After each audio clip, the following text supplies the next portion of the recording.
نیند نہیں ہے، ہم یہ نہیں کہتے امتی پہ نیند نہیں ہے، ہم یہ نہیں کہتے نبی پہ موت نہیں ہے، ہم یہ نہیں کہتے امتی پہ موت نہیں ہے۔ نیند نبی پر بھی ہے، نیند امتی پر بھی ہے۔ نبی کی نیند کا معنی جدا ہے، امتی کی نیند کا معنی جدا ہے۔ نبی پہ موت نیند آئے آنکھ سوتی ہے، دل جاگتا ہے۔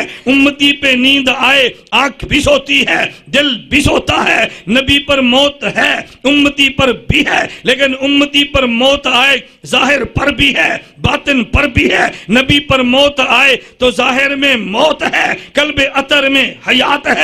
نیند دونوں کی معنی جدا ہے، موت دونوں کی معنی جدا ہے۔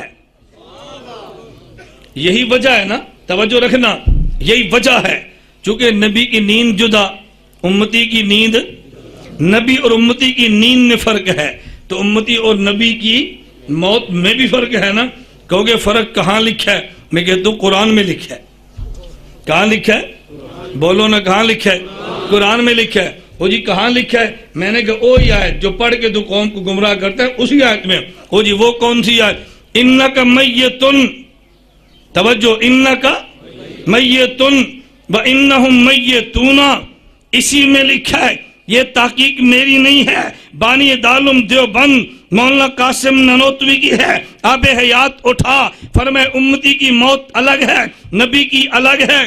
دلیل، نبی کے لیے اللہ میتون کا لفظ الگ لائے ہیں، امتی کے لیے میتون الگ لائے ہیں۔ اگر موت ایک جیسی ہوتی، خدا فرماتے انکا وہم میتون، خدا نے انکا میتون نبی کو الگ فرمایا، امت کو الگ فرمایا۔ پتہ چلا کہ نبی کی موت الگ ہے، امت کی موت الگ ہے۔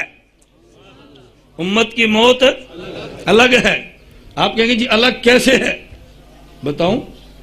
بولو نا، آپ کو وقت نہ ہو تو پھر میں ختم کروں نا۔ الگ ہے، وہ جی الگ کیسے ہے؟ حدیث میں موت کا معنی بیان کیا قبض، کیا بیان کیا؟ قبض روح۔ ان اللہ قبض ارواحکم وردہا الیکم حین شاء۔ توجہ رکھنا، اللہ کے نبی نے موت کا معنی قبضن کیا ہے۔ ادھر دیکھیں، قبضن کے دو معنی ہیں۔ میں نے ہاتھ پھیلا دیا، وہ ادھر مار، کیمرے والا ادھر مار، مسئلہ سمجھ آئے، میں سمجھانا تو کہاں جلے ہونا ہے۔ میں نے تو مسئلہ ریکارڈ کرانا ہے نا، سمجھانا ہے۔ گل سمجھ آئی؟ آپ دیکھ رہے ہیں میرے ہاتھ میں قلم ہے، میں کہتا ہوں قبض تو یدی، اس کا معنی ہاتھ بند کر لیا، ہاتھ سمیٹ لیا۔ میں کہتا ہوں بسط تو یدی، اس کا معنی ہاتھ پھیلا دیا۔ قبض تو یدی سمیٹ لیا، بسط تو یدی پھیلا دیا۔ پتہ چلا کبھی قبضن بستن کے مقابلے میں ہے، پھیل جائے تو بستن ہے، سمٹ جائے تو قبضن ہے۔ معنی سمجھ آ گیا؟ پھیل جائے تو نہ پھیل جائے تو بستن ہے، سمٹ جائے تو قبضن ہے۔ اور کبھی موت کا معنی، ادھر آؤ نا، یہ دیکھو میں نے ٹوپی ان سے لے لی ہے، پہلے ٹوپی ان کے قبضے میں، اب بولو نا، اس کا معنی ان کے سر سے نکلی میرے ہاتھ میں آئی۔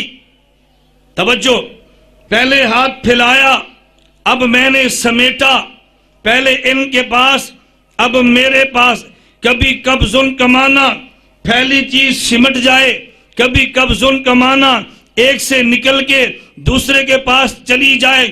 جب سمٹ جائے تو قبضن کا معنی حبسن ہے، اور جب یہ چلی جائے تو قبضن کا معنی خروجن ہے۔ پتہ یہ چلا کہ قبض روح کے دو معنی ہیں، کبھی حبس روح سمٹ جانا، کبھی قبض روح کا معنی نکل جانا۔ مولانا قاسم نانوتوی کو دونوں معنی آتے تھے، الگ الگ کیے ہیں۔ کہتے جب امتی پر موت آئے، اس کا معنی قبضن، امتی کی روح نکل گئی ہے۔ جب نبی پر موت آئے، اب قبضن کا معنی پاؤں کے ناخن سے لے کے سر مبارک سے نبی کی روح قلب عطر میں سمٹ آئی ہے۔ معنی دونوں کے لیے لفظ قبضن ہے، امتی کے لیے قبض روح کا معنی روح نکل گئی ہے، نبی کے لیے قبض روح کا معنی روح سمٹ گئی ہے۔ نانوتوی کو دونوں معنی آتے تو فرق بھی کیا ہے۔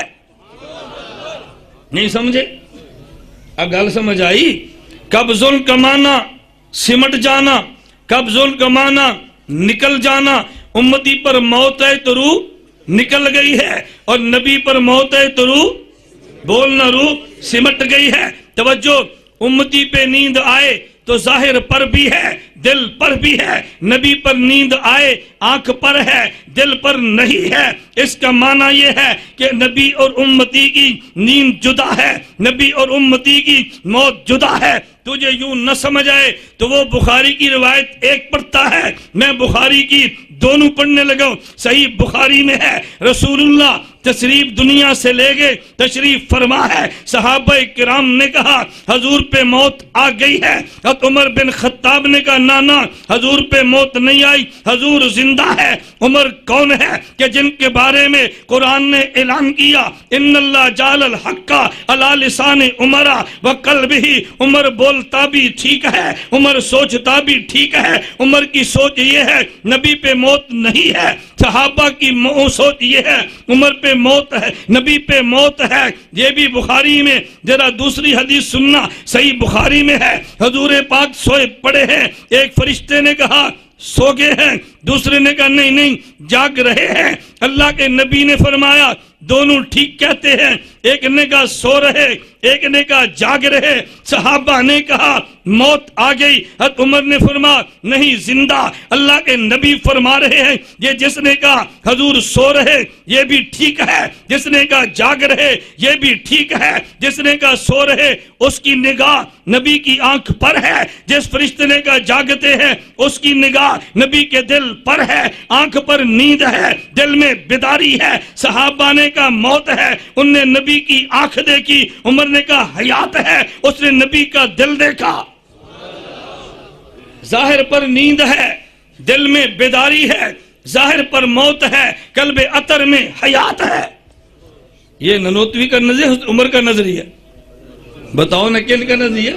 میں اس کی تائید میں روایتیں نہیں پڑھ رہا، بحمداللہ ہم نے اس کی تائید میں صحیح صریح مرفوع حدیثیں جمع کی ہیں، صحیح حدیثیں، اللہ کے نبی کے جملے کہ جس سے معلوم ہوتا ہے کہ روح قلب اطہر میں ہے۔ توجہ رکھنا، میں صرف مسئلہ سمجھا رہا تھا۔